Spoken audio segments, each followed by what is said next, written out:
né le 18 ou 19 janvier, je ne sais plus. Je voulais juste vous faire une courte vidéo pour partager avec vous la préparation de mon pèlerinage à Lourdes. Oui, je pars à Lourdes du 5 février au 12 ou 13, au 13 je crois, en compagnie d'une pèlerine amie qui m'a proposé ce voyage. Et pour moi, ça a été vraiment une synchronicité incroyable. Voilà, dans la progression du travail que je fais avec Étienne Grobler, justement, et ça a créé chez moi un enthousiasme, une joie, mais indescriptible, et le renouveau d'une énergie vraiment insoupçonnée, vraiment. Donc, très très contente de voyager avec une personne que j'ai découvert comme étant vraiment quelqu'un avec qui j'avais beaucoup d'affinités sur des thèmes qui nous passionnent. Donc je suis en train de préparer ce voyage. Je suis tellement, comment dire, dans la joie de découvrir cet endroit merveilleux, de vivre la ferveur collective et d'aller dans ce paysage où une petite fille a vu, a reconnu une apparition comme étant la Vierge qui l'a habitée chevillée au corps.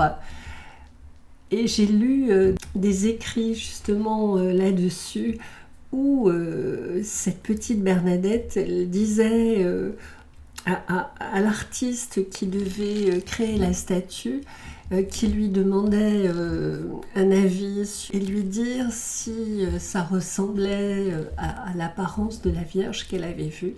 Elle disait oh, mais non, ça c'est pas du tout la robe dans laquelle je l'ai vue. Et d'ailleurs il semblerait que Bernadette soit tombée malade quand on lui a présenté la statue de la Vierge, parce que pour elle, ça ne correspondait absolument pas à ce qu'elle avait vu et vécu. Et elle n'a pas assisté, je crois, à l'inauguration de cette statue.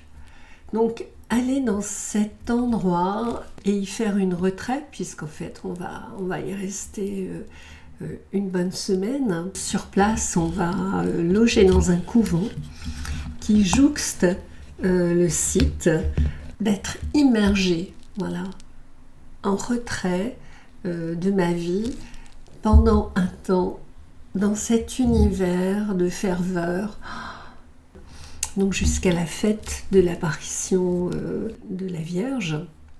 Avoir ce temps pour se recueillir donc avec une personne qui partage cette ferveur, cette démarche spirituelle, voilà, parce que c'est pas un pèlerinage religieux. Enfin, moi, je le vis pas comme un pèlerinage religieux, je le vis plus comme une démarche spirituelle.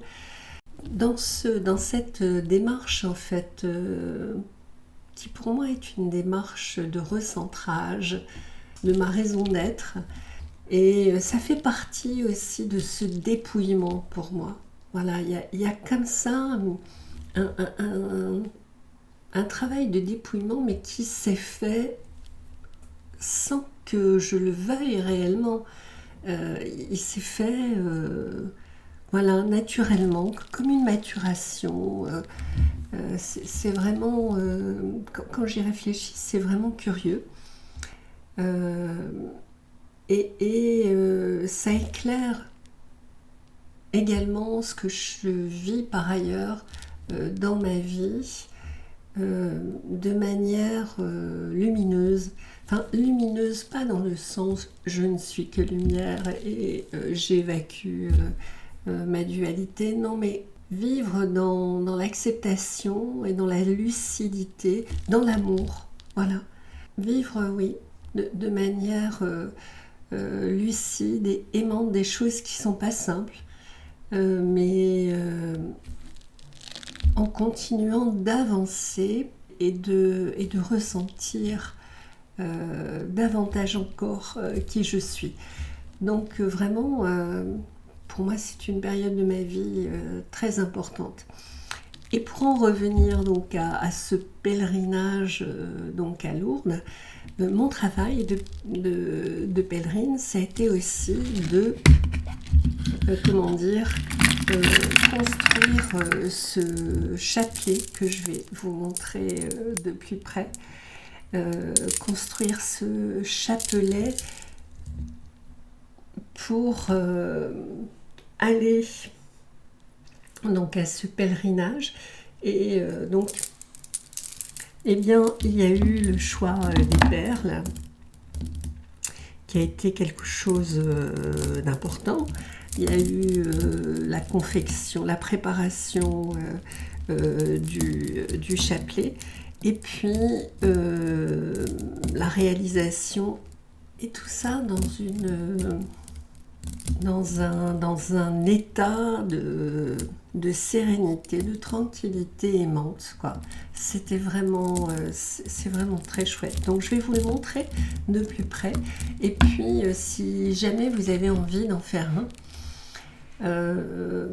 vous pourrez comme ça, c'est un retour d'expérience aussi, vous pourrez bénéficier de mes de mes erreurs et ça vous donnera aussi peut-être des idées pour créer quelque chose, parce que ça fait partie de cette démarche aussi où j'ai pu constater à maintes reprises en fait que la créativité, la création m'aide à avancer, m'aide à guérir et fait naître en moi des compétences que je ne connaissais pas et élargit ma conscience, mon paysage.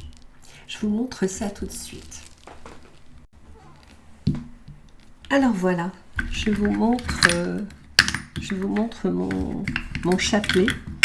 Donc j'ai acheté en fait les perles, notamment avec la vente de mes decks. Alors j'avais jamais fait de chapelet.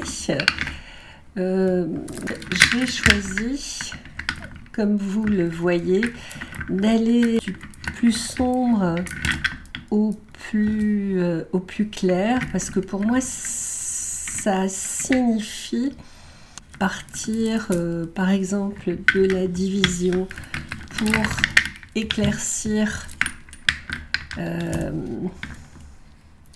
et éclairer en fait la problématique que je vis, ou on peut également le prendre dans l'autre sens. On peut partir également du plus clair pour aller vers le plus nuancé, où il y a justement ce mélange de couleurs qui signifie pour moi, qui peut signifier aussi selon, pour moi, la richesse des différents aspects. Voilà, en tout cas, cette couleur-là, pour moi, en aucun cas, c'est la pure lumière qui dénie, tout aspect sombre qu'on a en soi.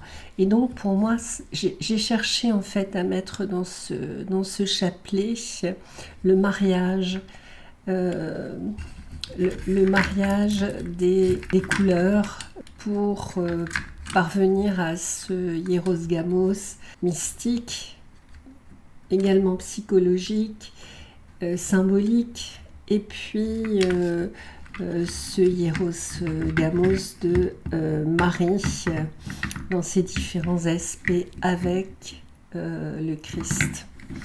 Donc voilà, il y a des petites roses qui me font penser à Marie. Alors je n'aimais pas les connecteurs purement religieux, parce que moi je ne me situe pas dans cette démarche. Donc en fait j'ai trouvé cet objet qui m'a permis de faire de l'utiliser comme connecteur.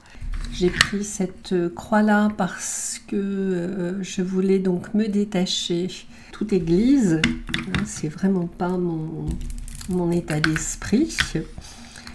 Donc j'ai choisi comme perle de la rhodonite, du quartz rose, de guérison, et j'ai mis une seule perle de jade.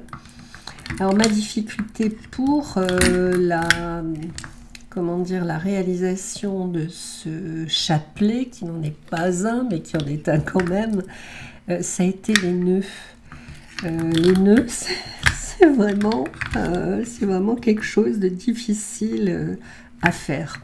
Donc je ne sais pas si vous en avez déjà fait, comment vous faites avec les nœuds, parce que bon, les tutos que j'ai regardés sur YouTube, c'était des tutos de réalisation de chapelets avec des cordes. Donc, c'était pas du tout ce que je recherchais. Je voulais quelque chose en pierre parce que pour moi, la pierre, c'est vraiment très important. C'est très énergétique. Le quartz rose, la rhodonite, et puis cette pierre de protection également. Pour moi, c'était quelque chose d'important. Donc oui, pour moi, ça a vraiment été le plus difficile, c'était de faire ces nœuds. Alors bon, je pense qu'il va bien durer quand même, parce que bon, j'ai doublé le fil, et puis je me suis exercée pour les nœuds.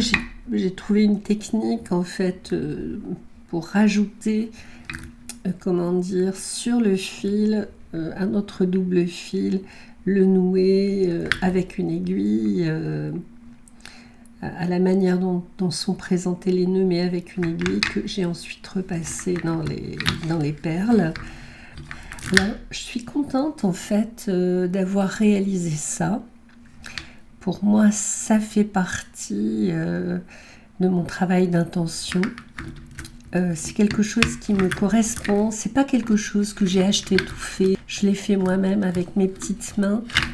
En pensant à Marie, en pensant à ce que je voulais vivre durant ce pèlerinage. Donc c'est vraiment un objet précieux dans tous les sens du terme pour moi. Et puis je vais le bénir avec mon ami à Lourdes. Donc c'est vraiment un objet qui va être chargé de bonheur et d'émotions, parce que je sais qu'il y aura certainement beaucoup d'émotions durant ce voyage. C'est vraiment quelque chose de chouette. Voilà, donc je voulais vous dire que je partagerai mes découvertes là-bas avec mon amie pèlerine, en espérant que cela puisse constituer un témoignage vivant à partager. Et par ailleurs, donc je continue ma traduction de l'oracle des tisseuses, et je me disais que, partage par l'exemple, je vous lirai, je pense, une histoire par semaine qui vous permettra de découvrir cet oracle si vous ne le connaissez pas, d'en mesurer la richesse. Voilà. Voilà un petit peu la démarche dans laquelle je me situe en 2025. Et puis, je vous montrerai aussi le deck d'Étienne Grobler que j'attends avec impatience. Et bien sûr, je m'attellerai à la traduction. Voilà, au revoir pèlerin, au revoir pèlerine.